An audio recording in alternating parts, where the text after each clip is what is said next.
जहाँ पे मर्द दूसरों की बात सुन के अपनी ज़िंदगी के फैसले करता है, वहाँ पे मर्द जो है वो अपना घर तोड़ लेता है।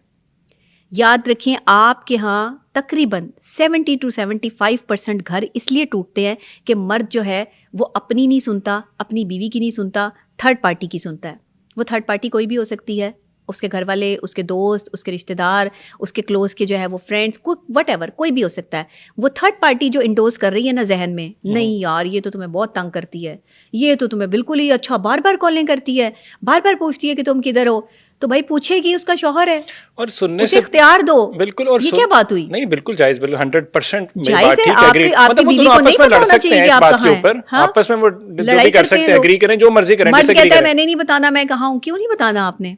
आपकी बीवी है, आपके बच्चे हैं, आपने एक रिस्पॉन्सिबिलिटी ली है। शादी कोई मजाक नहीं है, शादी एक रिस्पॉन्सिबिलिटी है, आपकी जिम्मेदारी है। आपने ये जिम्मेदारी उठानी है, आपने बीवी को भी बताना है, आपने बच्चों के साथ भी इंटरेक्शन रखना है। अगर आपके दोस्त हैं, आप कहीं खाना खाने जा रहे हैं, अगर आप गलत नहीं हैं तो फिर क्या फ़र्क पड़ता है कि अगर आप बता के चले जाएं, या वैसे जो है वो बीवी को बता दें, या उसके फ़ोन अटेंड करके जो है वो उसको तसल्ली दे दें।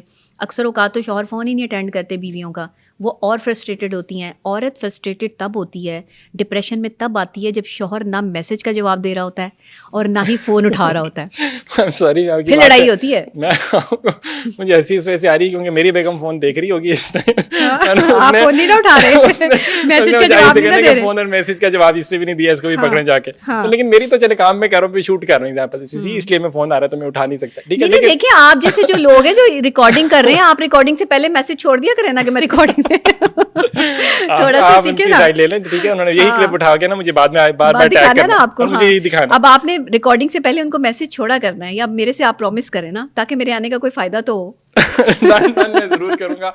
और भी अगर आपको कोई चीजें पूछनी है तो डॉक्टर साहब से पूछें। अच्छा, इसके अंदर एक चीज है, हम पहले जो डिस्कस कर रहे थे कि आपने कहा कि ये जो बातें करते हैं कानों के कच्चे होते हैं, तो मतलब मेरा इसके अंदर एक जाती तौर पर मैं मशवरा देता हूँ सबको कि यार आपने अपने घर की बात करनी क्यों है बाहर? मतलब जो 4 दीवारी आपका कमरा है, आपका घर है, इसके मसले कमरे के अंदर नहीं रहने चाहिए, इसके मसले अंदर रहें, और उसके बाहर जो है वो आप जो मर्जी डील करें, जिस तरह मर्जी करें। मियाँ बीवी में होते हैं और मियाँ बीवी में ही रहने चाहिए। 4 बंदों को जब आप एक दूसरे की बुराइयां बताने बैठते हैं तो फिर वो आपकी बुराइयों पे काम करना शुरू कर देते हैं, फिर वो आपकी अच्छाइयां भूल जाते हैं, फिर उन्हें आपकी अच्छाइयां नजर नहीं आती, वो आपके, हाँ, फिर वो आपको बताते हैं कि अच्छा ये तुम्हारे साथ ये करती है, तुम इसके साथ ये करो, अच्छा इसने तुम्हारे शौहर ने तुम्हारे साथ ये किया, तुम इसके साथ ये करो। और फिर आप दूसरों के कहने पे चल के अपने शौहर के साथ वही चीजें इंप्लीमेंट कर रही हैं, आप दूसरों के कहने पे चल के अपनी बीवी के साथ वही चीजें इंप्लीमेंट कर रहे हैं, और दोनों तरफ से रिश्ता जो है वो खराब हो रहा है, प्रॉब्लम क्रिएट हो रही है, मसाइल का हल नहीं मिल रहा, क्योंकि आपने अपनी तो की नहीं, आपने अपने जहन की तो सुनी नहीं। दिल कह रहा है नहीं यार, बीवी कभी ख्याल भी करती है, बहुत अच्छा है, प्यार भी करती है, और शौहर को जो है वो शौहर की इज्जत भी बीवी के दिल में जो है वो जाग रही है कि नहीं मेरा शौहर मेरा ख्याल तो करता है, एहसास तो करता है। लेकिन क्या आड़े आ गई नेगेटिविटी, नेगेटिव फोर्स।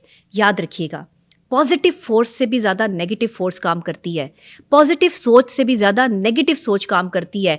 नेगेटिव जो रेंज है ना वो बहुत ज़्यादा है।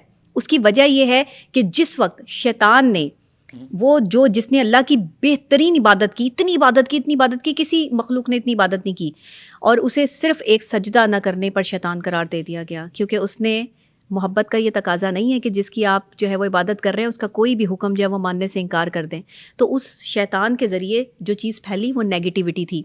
फिर अल्लाह ने कहा कि जा तू भड़का ले जिसको भड़काना है, गलत रास्ते पे चलने वाले भी लोग होंगे दुनिया में, और सीधे रास्ते पे चलने वाले लोग भी होंगे। 2 रास्ते दे दिए, सिराते मुस्तकीम का रास्ता और बुराई का रास्ता।